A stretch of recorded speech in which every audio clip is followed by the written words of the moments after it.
नमस्कार। एक बेहद दिलचस्प खबर आ रही है। प्रधानमंत्री आवास के बाहर धरने पर बैठे नेता विपक्ष राहुल गांधी, प्रियंका गांधी, समाजवादी पार्टी के राष्ट्रीय अध्यक्ष अखिलेश यादव समेत कई नेताओं को हिरासत में लिया गया। हिरासत में लेने से पहले पुलिस और इन नेताओं के बीच में धक्का मुक्की हुई। राहुल गांधी जमीन पर लेट गए और उन्हें जमीन से उठाने के लिए पुलिस ने उनके साथ काफी जबरदस्ती की, उन्हें घसीटा और उन्हें वहां से उठाकर धक्का मुक्की देते हुए बस में बिठाया। उन्हें अलग थाने के लिए, प्रियंका गांधी की बस अलग थाने के लिए और समाजवादी पार्टी के राष्ट्रीय अध्यक्ष अखिलेश यादव को अलग थाने और अन्य नेताओं को भी वहां से हटाया। अब ऐसे में सवाल यह उठता है कि राहुल गांधी, प्रियंका गांधी, समाजवादी पार्टी के राष्ट्रीय अध्यक्ष अखिलेश यादव और इन सभी के साथ अन्य नेता धरने पर अपनी क्या मांग रख रहे थे, धरने पर बैठकर अपनी क्या मांग रख रहे थे। प्रधानमंत्री आवास के बाहर बैठकर इन नेताओं की मांग है कि नीट पेपर लीक को लेकर सदन में और इससे जुड़े मुद्दे को लेकर सदन में चर्चा हो और भारत के शिक्षा मंत्री धर्मेंद्र प्रधान अपने पद से इस्तीफा दें। धरने पर जब ये सभी नेता बैठे हुए थे प्रदर्शन स्थल पर, तब केंद्रीय मंत्री जितेंद्र सिंह सचिव के साथ वहां पहुंचते हैं और राहुल गांधी से वार्ता करते हैं। केंद्रीय मंत्री जितेंद्र सिंह कहते हैं कि इनसे वार्ता हुई राहुल गांधी से और इन्होंने कहा कि नीट पेपर लीक और उससे जुड़े मुद्दे पर सदन में चर्चा हो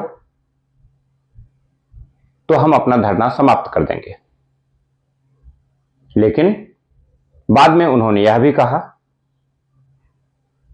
कि राहुल गांधी अपनी बात से पलट गए और उन्होंने पहले यह बात कही, जब हमने केंद्रीय नेतृत्व से सलाह मशविरा करके अनुमति लेकर इन्हें आश्वस्त किया कि ठीक है, आप जिस मांग को रख रहे हैं इस पर सदन में चर्चा होगी, तब राहुल गांधी अपनी बात से पलट गए और उन्होंने भारत के शिक्षा मंत्री धर्मेंद्र प्रधान का इस्तीफा मांगना शुरू कर दिया और उन्होंने कहा कि जब तक यह नहीं होगा तब तक हम धरना प्रदर्शन से स्थल से हटेंगे नहीं।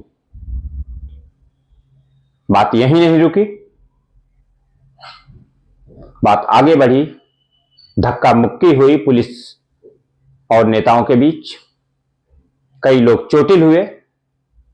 कहा तो यह भी जा रहा है कि राहुल गांधी की नाक से खून आया,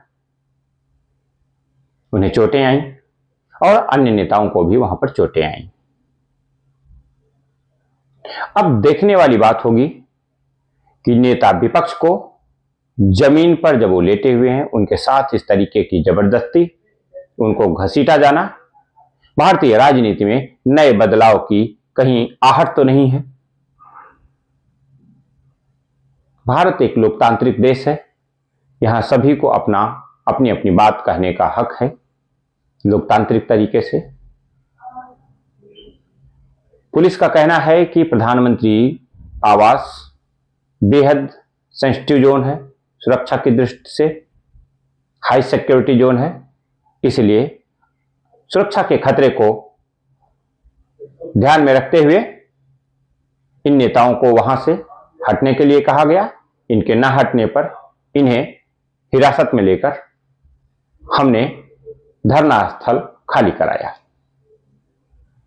भारत की राजनीति का भविष्य क्या यहां विपक्ष इस आंदोलन को मजबूती देकर और आगे बढ़ा पाएगा? क्या सरकार पर वह दबाव बना पाएगा? प्रधानमंत्री पर कोई दबाव बना पाएगा? भारत के शिक्षा मंत्री पर दबाव देकर उनका इस्तीफा ले पाएगा? शायद यह भविष्य के गर्भ में सारी बातें हैं और यह देखने वाली होंगी। राहुल गांधी जो कि नेता विपक्ष हैं, जिन्हें थाने ले जाया गया है, अब इनके द्वारा आगे की रणनीति क्या तय की जाएगी? सारे विपक्षी नेता एक साथ होंगे या अलग अलग इस आंदोलन को गति देंगे? बात देखने वाली है। दुर्भाग्यपूर्ण स्थिति लोकतंत्र में सदैव सत्ता पक्ष के लिए हानि लेकर आती है। याद कीजिएगा बाबा रामदेव का रामलीला मैदान में जो शिविर लगा था, उस पर लाठीचार्ज होना, अन्ना को नजरबंद करना, उनके घर से उनको उठा लेना, इस तरीके की चीजें संभवतः कांग्रेस सरकार यूपीए 2 उस समय ऐसे आंदोलनों को, ऐसे आक्रोश को न दबा पाई न समझा पाई। अब अगर यह सरकार भी ऐसा कर रही है तो यह दुर्भाग्यपूर्ण स्थिति है। अपने विचारों को साझा करें हमारे साथ। कहानी तक .com यूट्यूब चैनल को लाइक करें, सब्सक्राइब करें। बहुत धन्यवाद।